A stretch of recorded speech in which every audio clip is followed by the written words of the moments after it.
Hello students, last class में हमने nucleus और लाइसोसोम पढ़ लिया था। अभी जो हम टॉपिक पढ़ेंगे वो है सेल मेम्ब्रेन। ठीक है, so it is cell membrane. Cell membrane cell membrane जो होता है बच्चों, वो डबल मेम्ब्रेन स्ट्रक्चर होता है। It is double membrane structure. ये बना होता है प्रोटीन एंड फॉस्फोलिपिड से। प्रोटीन से बना होता है, प्रोटीन एंड फॉस्फोलिपिड। ठीक है, फंक्शन क्या है इसका? सबसे पहला, मेंटेन शेप मेंटेन करता है सेल का। दूसरा, प्रोवाइड प्रोटेक्शन प्रोवाइड करता है ये सेल को। Third, exchange of material. वो सॉलिड भी हो सकता है, लिक्विड प्रोटीन भी हो सकता है, कोई सॉल्वेंट भी हो सकता है। अब एक्सचेंज ऑफ मटेरियल 2 प्रोसेस होता है। कितने प्रोसेस होता है? It occur with the help of 2 process. एक प्रोसेस का नाम है ऑस्मोसिस, एक प्रोसेस का नाम है diffusion.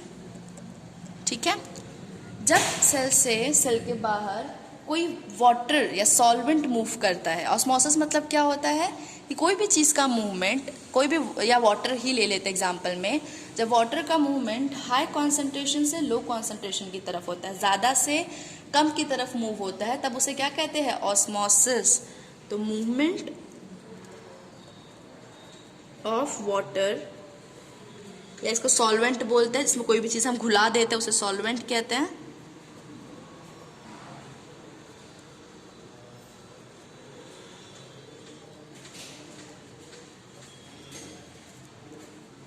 concentration to low concentration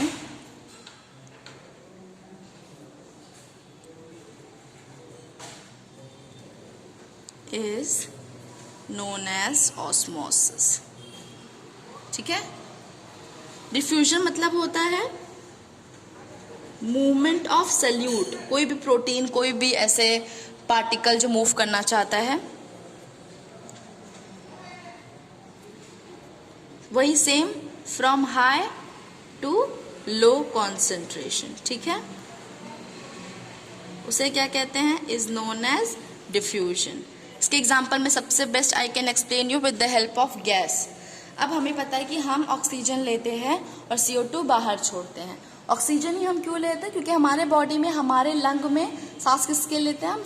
फेफड़े के थ्रू, लंग के थ्रू। तो हमारे लंग में ऑक्सीजन की कमी होती है और एनवायरनमेंट में ऑक्सीजन बहुत ज़्यादा है, तो हमारे एनवायरनमेंट से ऑक्सीजन जो है हमारे अंदर आ जाता है, और CO2 जो हमारे बॉडी में ज़्यादा है, बाहर कम है, तो वो बाहर चला जाता है। ठीक है, सो एग्जाम्पल क्या हो जाएगा डिफ्यूजन का? Exchange of gases. तो मेम्ब्रेन किस में काम करता है? Exchange of gases. ये है सेल। तो सेल में से CO2 जो है वो कहाँ जाएगा? बाहर। और ऑक्सीजन जो कहाँ है? एनवायरनमेंट में है, वो कहाँ आ जाएगा? सेल के अंदर। थ्रू किससे? थ्रू डिफ्यूजन से, बाय क्रॉसिंग द मेम्ब्रेन। तो मेम्ब्रेन किस में हेल्प करता है? Exchange of material and exchange of gases. ठीक है, अब हम जो नेक्स्ट टॉपिक पढ़ेंगे वो है टाइप ऑफ सॉल्यूशन। क्या है? Type of solution.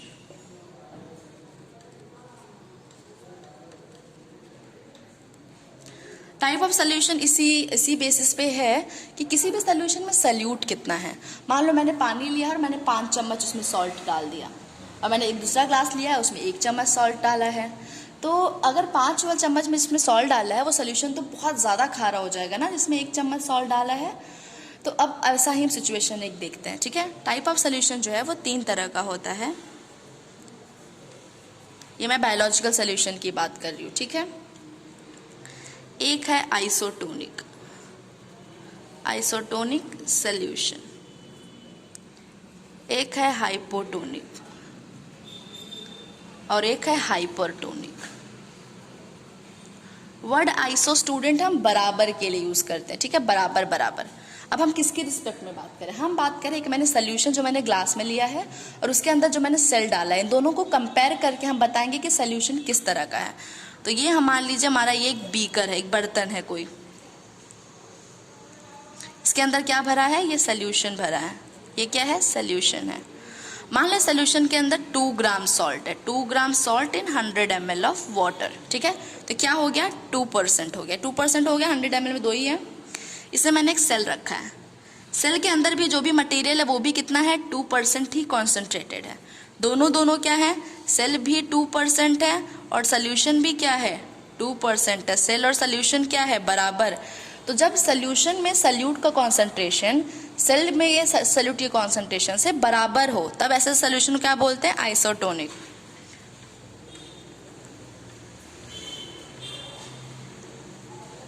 When solute concentration, या दोनों का कॉन्सेंट्रेशन क्या हो, बराबर बराबर हो, concentration of the cell and solution is equal in cell is equal to solution, then such solution, क्या कहते हैं उसे, then such solution is isotonic, मतलब कि बराबर। और इस सिचुएशन में दोनों में कोई एक्सचेंज नहीं होगा, क्योंकि दोनों में क्या है, बराबर बराबर अमाउंट ऑफ वाटर प्रेजेंट है। 100 ml वाटर इसके भी, 100 ml उसके भी, नो एक्सचेंज अकर, नो एक्सचेंज अकर। यहाँ पे कैसे था कि CO2 जो है वो बाहर से अंदर जा रहा था और CO2 जो है वो अंदर से बाहर जा रहा था, क्योंकि यहाँ ज्यादा था, यहाँ पे ऐसा कुछ भी नहीं है, ठीक है। दूसरा सिचुएशन है हाइपोटोनिक का। जब सेल जो है उसके अंदर जो सल्यूट है वो 10% है, कितना है, 10%, और जो ये सल्यूशन है वो कितना है, वो 2% है। अब ये ज्यादा है, ये कम है। सोल्यूशन क्या है, सोल्यूशन के अंदर सल्यूट क्या है, कम है, सल्यूट क्या है, कम है, सल्यूट 2% है, जो कि क्या है, कम है। और जो हमारा सेल है वो क्या है, 10% है, जो कि क्या है, ज्यादा है। तो ऐसे सोल्यूशन को क्या है, जिसका सल्यूट कॉन्सेंट्रेशन सेल से कम है, उसे कहेंगे हाइपो। हाइपो मतलब कम, less. When solute concentration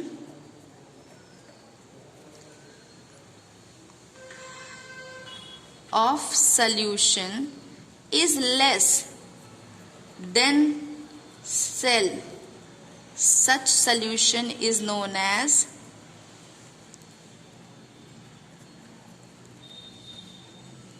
hypotonic. ऐसे सोल्यूशन क्या कहते हैं बच्चों, हाइपोटोनिक कहते हैं। और इनमें मूवमेंट ऑफ वाटर कहाँ होगा, सोल्यूशन से सेल के अंदर। Movement of water takes place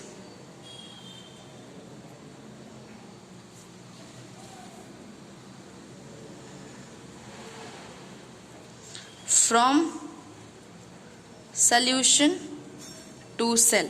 तो मान लीजिए सेल है, इतना छोटा सा है, सल्यूशन से वाटर जाएगा, ये क्या है, वाटर अंदर जा रहा है, सेल क्या हो जाएगा, स्वेल हो जाएगा। कभी देखा एक मम्मी किशमिश डालती है, वो जैसे दूध में डालती है वो स्वेल हो जाता है, क्योंकि दूध में सल्यूट कम है और किशमिश में ज़्यादा है, वो फूल जाता है। या हमारे जो भी सीड होते हैं वो पानी में डालते ही फूल जाते हैं, ठीक है, तो ऐसा हो जाता है। हाइपरटोनिक, अब यहाँ पे इसका उल्टा हो जाएगा, अपोजिट। सोल्यूशन जो है वो 10% हो जाएगा, सेल क्या है 2%। तो पानी कहाँ से कहाँ जाएगा, इसमें चला जाएगा। तो आप डेफिनेशन खुद लिख सकते हैं कि जब सल्यूट का कॉन्सेंट्रेशन सेल में कम है और सोल्यूशन में ज़्यादा, तब वो क्या हो जाएगा, हाइपरटोनिक। समझा, सोल्यूशन क्या है, हाइपरटोनिक, और सेल क्या हो जाएगा, श्रिंक हो जाएगा, क्योंकि मूवमेंट ऑफ वाटर कहाँ है, movement of water is from cell to solution. ठीक है, तो ये हो गया बच्चों 3 तरह का solution, iso, hypo and hyper. Iso मतलब कि कॉन्सेंट्रेशन ऑफ सल्यूट सेल और सोल्यूशन में बराबर है, हाइपो मतलब कि सोल्यूशन में कम है, सल्यूट सेल में ज़्यादा है। तो उसे बैलेंस करने के लिए पानी जो सल्यूट उसका है, किसका है, सोल्यूशन का वो सेल में जाएगा, क्योंकि 2% सल्यूट है, मतलब बाकी का 98% क्या है, वाटर है, और उसमें वाटर कितना है, 90% है, तो 98 ज़्यादा है कि 98 ना, तो वाटर जो है वो यहाँ से यहाँ मूव कर जाएगा। इसमें ठीक उल्टा, इसमें पानी सेल में ज़्यादा है और इसके अंदर कम, तो इसके लिए यहाँ सेल से इस सोल्यूशन के अंदर जाएगा और सेल बेचारा सिकुड़ जाएगा, सूख जाएगा।